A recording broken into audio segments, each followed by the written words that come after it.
Salam Blender Indonesia. Assalamualaikum warahmatullahi wabarakatuh. Banyak pertanyaan kepada The Brondol adalah bicara tentang NPK yang digunakan untuk tanaman kelapa sawit.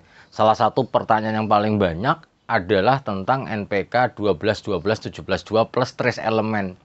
Kemudian bertanya lagi, apakah kok Bapak NPK ini kok bisa digunakan di pembibitan, tapi juga bisa digunakan di tanaman yang belum menghasilkan, Pak Pendi? Apakah tidak berpengaruh karena padahal kaliumnya besar? Padahal sebenarnya vlog yang selanjutnya yang sebelumnya sudah kita bahas.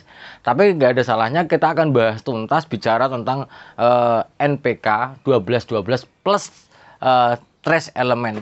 Ini sebenarnya apa sih NPK ini? Bahwa NPK 12-12-17-2 plus trace element ini adalah memiliki 12% nitrogen, 12% P2O5, 17% K2O, 2% magnesium oksida, dan plus trace element. Trace element ini adalah unsur hara mikro, di mana bahwa pupuk penggabungan dari NPK dan Mg ini sudah ditambahi dengan menggunakan unsur hara mikro, yaitu adalah boron, Cu dan Zn, tembaga dan zinc ya. Seng di sini di mana bahwa angkanya adalah di dalam ini, salah satu contohnya adalah saya ambil dari produk miliknya Mahkota, adalah 0,04% sampai 0,07%. Ini 0,07% ya.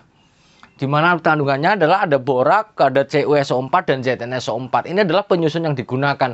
Ternyata bahwa di dalam produk Mahkota 12-12-17-2 plus trace element ini ternyata N-nya adalah menggunakan urea, NDAP, kemudian 12% P2O5 menggunakan PDAP, 17% K2O adalah menggunakan kalium atau MOP, dan 2% MgO adalah dengan menggunakan bersumber dari magnesium yang berasal dari kiserit. Sehingga bahwa pupuk yang 12-12-17-2 plus trace element ini memiliki filler ataupun bahan pengikat berupa clay, baik brown clay maupun white clay. Jadi memang kalau dikocok itu sampai larut sempurna agak lama karena dia menggunakan fillernya adalah menggunakan clay. Namun kelebihan dari 12-12-17-2 dengan yang berupa padatan berwarna coklat dengan ukuran 2-5 mm ini, ternyata bahwa NPK ini adalah sangat higroskopis. Artinya bahwa urea dengan menggunakan kadar nitrogen berasal dari urea, maka dia sangat higroskopis. Ketika diletakkan saja maka terjadi pencairan dari NPK itu sendiri, karena bahwa bersumber dari N-nya adalah dari urea, sehingga N dari 12-12-17-2 plus trace element ini adalah sangat mudah sekali untuk bereaksi dengan uap air, sehingga hal ini penting untuk pengemasannya. Jangan sampai pengemasan 12-12-17-2 plus trace element ini, apalagi miliknya Mahkota dengan menggunakan N yang bersumber dari urea, maka harus ditutup rapat. Kalau tidak ditutup rapat, maka dia akan mudah mencair.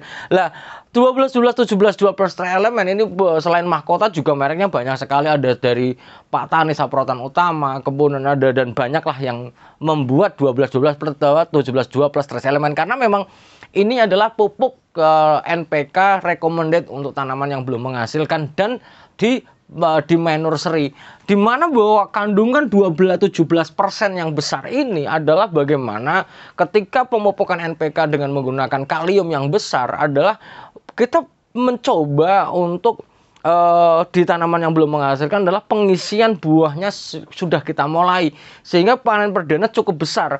Karena kalau kita menggunakan kalium yang kecil, maka pengisian bunga untuk merangsang bunga dan buah nantinya kadang-kadang tidak mumpuni di sini, sehingga memang kita harus walaupun tanaman belum menghasilkan harus menggunakan kadar kalium yang hampir 17% ini. Kemudian trace elemennya ini ada borak, Cu dan Zn yang sudah kita bahas tadi. Lah, bagaimana sih Pak penggunaannya? Kalau penggunaannya di bibitan, ini juga digunakan di pembibitan, di main nursery khususnya. Kalau 17% yang besar ini, selain ada nitrogennya 12%, P-nya 12%, untuk vegetatif, untuk perangsangan akar. Namun bahwa 17% di pembibitan, kita berharap bahwa bonggolnya itu besar. Kalau bonggolnya kecil, maka penampang akarnya juga pasti akan kecil, sehingga kita memang harus menggunakan 17% K2O ini yang kita gunakan untuk di pembibitan main nursery. Selanjutnya adalah bagaimana Pak Pendi penggunaannya. Bagi Anda yang berminat untuk mendapatkan tabel dari penggunaan NPK ini untuk tanaman belum menghasilkan, silakan WA saja kepada saya, nanti saya kirimkan secara lengkap. Ternyata bahwa penggunaannya cukup besar untuk di tanaman belum menghasilkan, di mana bahwa di tanaman yang di 1 tahun saja adalah digunakan pada usia 3 bulan, 5 bulan, 8 bulan, 12 bulan. Dan masih ada satu pertanyaan lagi, Pak Pendi, NPK ini apakah sama digunakan untuk di ke areal gambut ataupun areal mineral? Secara prinsipal bahwa NPK ini bisa digunakan di gambut ataupun di mineral sama saja. Namun bedanya adalah karena bedanya berada di unsur hara mikronya. Kalau di unsur hara mikro di gambut wajib ditambahi, ada tambah boron, ada ditambah Cu, ada ditambah Zn juga.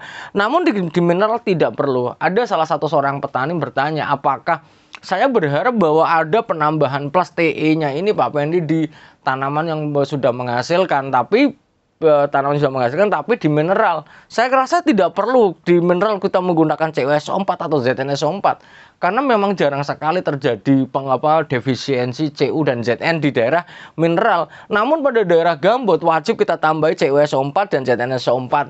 Lah, karena bahwa di dalam rekomendasi yang ada, salah satu yang disebutkan oleh di PPKS bahwa penambahan penggunaan NPK 12, 12, 17, 2 ini wajib diberikan adanya tambahan berupa dolomit karena memang hanya 2% saja di sini. Lah, ketika 2% saja ini wajib ditambah dolomit. Contohnya, pada tahun yang pertama 3 bulan setelah tanam ditambah dengan NPK 750 gram plus 200 gram dolomit. Sekali lagi para planter dan para petani semuanya jangan gunakan secara dicampur, diulek, taburkan, jangan.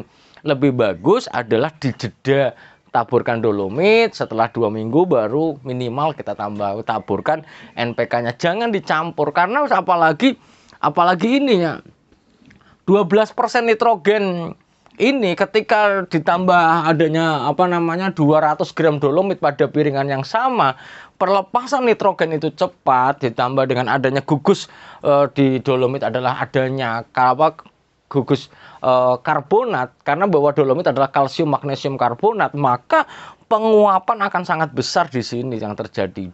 N-nya bukannya diserap menjadi nitrat untuk diserap untuk tanaman, justru malah akan menguap menjadi amoniak. Hal ini penting bagi para petani. Jadi walaupun rekomendasinya bersebelahan seperti ini, jangan dicampur, diulek-ulek jadi satu, jangan.